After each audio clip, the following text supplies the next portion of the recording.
చిన్న దేశాలను అప్పుల్లోకి దించుతోందని తెలుసు. ఒక్కసారి డ్రాగన్ చేతికి చిక్కితే చిప్ప తప్ప చేతిలో ఏమీ మిగలదని తెలుసు. అయినా కొన్ని దేశాలు జిన్పింగ్ సర్కారుతో కలిసి నడవటానికి సిద్ధపడుతున్నాయి. ఈ విషయంలో శ్రీలంక తెలివిగా వ్యవహరిస్తున్నా నేపాల్, ఆఫ్ఘనిస్తాన్ మాత్రం పనిగట్టుకొని డ్రాగన్ ఉచ్చులో చిక్కుకుంటున్నాయి. అది కూడా భారత్ను కాదనుకుని మరీ బీజింగ్ పంచన చేరుతున్నాయి. తాజాగా ఆఫ్ఘనిస్తాన్ భారత్లో తమ కార్యకలాపాలను నిలిపేసింది. ఇదే సమయంలో నేపాల్ ప్రధాని 8 రోజులు చైనాలో పర్యటించి మరీ ఒప్పందాలు చేసుకొచ్చారు. ఈ పరిణామాలు భారత్కు వ్యతిరేకంగా డ్రాగన్ పన్నుతున్న కుట్రలను సూచిస్తున్నాయి. ఈ విషయంలో భారత్ అలర్ట్ అవ్వాల్సిన పరిస్థితులు కూడా కనిపిస్తున్నాయి. ఇంతకాలం భారత్ సాయం పొందిన ఆఫ్ఘన్, నేపాల్ చైనాకు దగ్గరయ్యే ప్రయత్నాలు ఎందుకు చేస్తున్నాయి? ఆ రెండు దేశాల విషయంలో భారత్ ఎందుకు అప్రమత్తంగా ఉండాలి?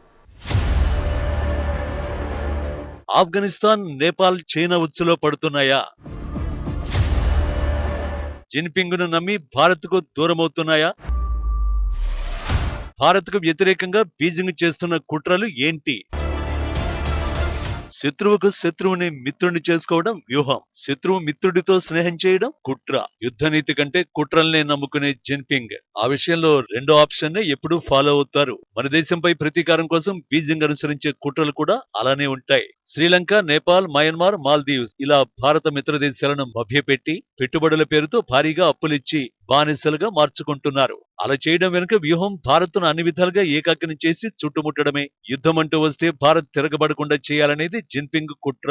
అందులో భాగంగానే రోడ్ అండ్ బెల్ట్ ఇనిషియేటివ్ పేరిట పాకిస్తాన్ తో మొదలు శ్రీలంక వరకు భారీగా పెట్టుబడులు పెట్టి ఆ దేశాలను తన గుప్పెట్లో పెట్టేసుకున్నారు. ఈ విషయంలో నిండా మునిగిన శ్రీలంక తన తప్పేంటో తెలుసుకుంటోంది. కానీ చైనా వైఖరి తెలిసి కూడా పలు దేశాలు పనిగట్టుకుని డ్రాగన్ ఉచ్చులో చిక్కుకుంటున్నాయి. తాజాగా నేపాల్, ఆఫ్ఘన్ దేశాలు చేసింది అదే.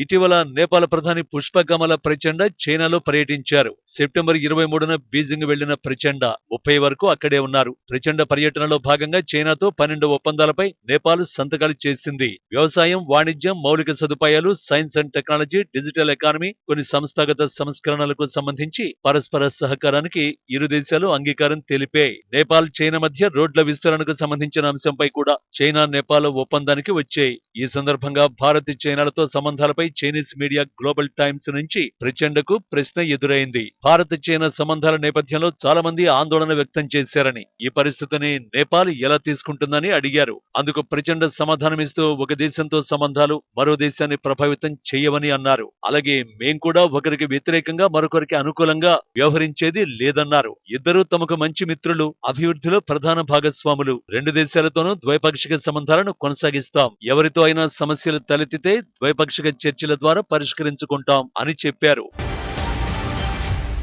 నిజానికి 1962లో భారత్, చైనా యుద్ధ సమయంలోనూ నేపాల్ తటస్థంగా వ్యవహరించింది. రెండు దేశాల్లో ఒకరికి మద్దతు తెలిపేందుకు నిరాకరించింది.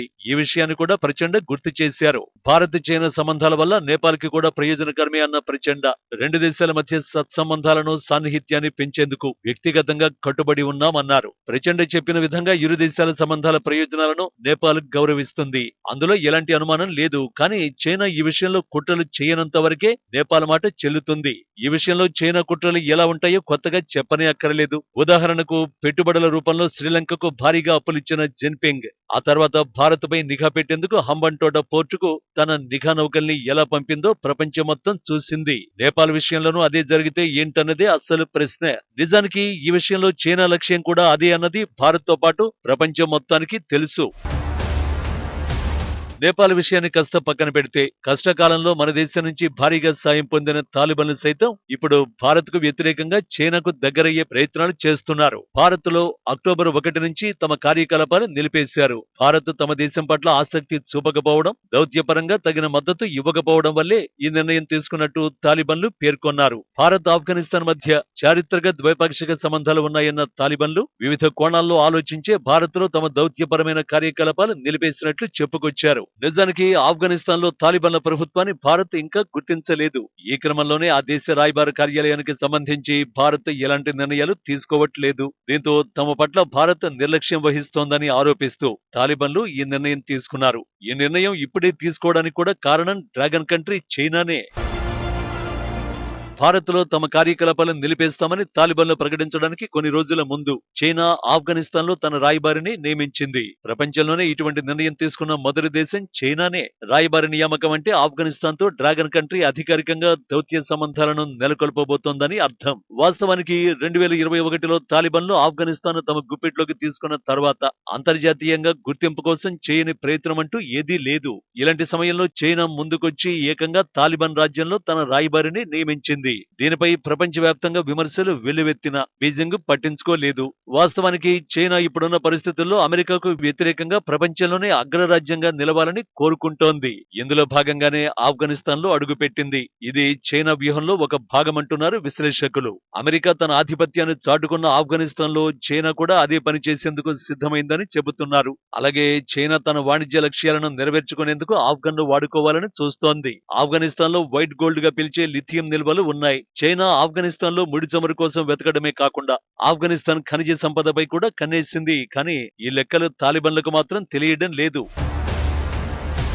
మరోవైపు చైనా తన ప్రతిష్టాత్మకమైన చైనా పాక్ ఎకనామిక్ కారిడార్ అంటే సిపిఈసిని ఆఫ్ఘనిస్తాన్ ద్వారా మధ్య ఆసియా దేశాలకు తీసుకువెళ్లాలని భావిస్తోంది. చైనాతో స్నేహం కారణంగా అంతర్జాతీయ సమాజంలో తమ పరిస్థితి కూడా మారుతుందని తాలిబాన్ భావిస్తోంది. కానీ తాలిబాన్లతో దోస్తీ వెనుక డ్రాగన్ అసలు లక్ష్యం మాత్రం ఎప్పట్లానే భారతే. ఎందుకంటే ఆఫ్ఘనిస్తాన్ పొరుగు దేశమైన ఇరాన్లోని చాబహార్ పోర్టు ద్వారా మధ్య ఆసియా దేశాలతో కనెక్టివిటీని నెలకొల్పేందుకు మన దేశం ప్రయత్నిస్తోంది. ఇలాంటి సమయంలో డ్రాగన్ ఆఫ్ఘనిస్తాన్ లో అడుగు పెడితే అంతర్జాతీయ ఉత్తర దక్షిణ కారిడార్ వంటి భారతదేశ ప్రతిష్టాత్మక ప్రాజెక్టులు ప్రభావితమవుతాయి. తాలిబాన్ అధికారంలోకి రాకముందే ఆఫ్ఘన్లో మిలియన్ల డాలర్ల విలువైన ప్రాజెక్టుల్ని భారత్ ప్రారంభించింది. ఆ ప్రాజెక్టులను భారత్ పూర్తి చేయాలని తాలిబాన్ ప్రభుత్వం కోరుకుంటోంది. అయితే ఇప్పుడు ఆఫ్ఘనిస్తాన్లో చైనా ఉనికి భారతదేశ అసంపూర్ణ ప్రాజెక్టుని ప్రభావితం చేయనున్నదనే అంచనాలు ఉన్నాయి. ఇలా నేపాల్ ఆఫ్ఘన్లతో దోస్తీ వెనుక చైనా లక్ష్యం చేసుకుంటోంది భారత్నే. ఈ విషయం తెలిసి కూడా ఆ రెండు దేశాలు జిన్పింగ్ సర్కార్కు జై కొట్టడం చూస్తుంటే భారత్ అప్రమత్తం కావాల్సిన అవసరం కనిపిస్తోంది. మరి ఈ విషయంలో మోడీ సర్కారు ఎలా ముందుకు వెళుతుందో చూడాలి.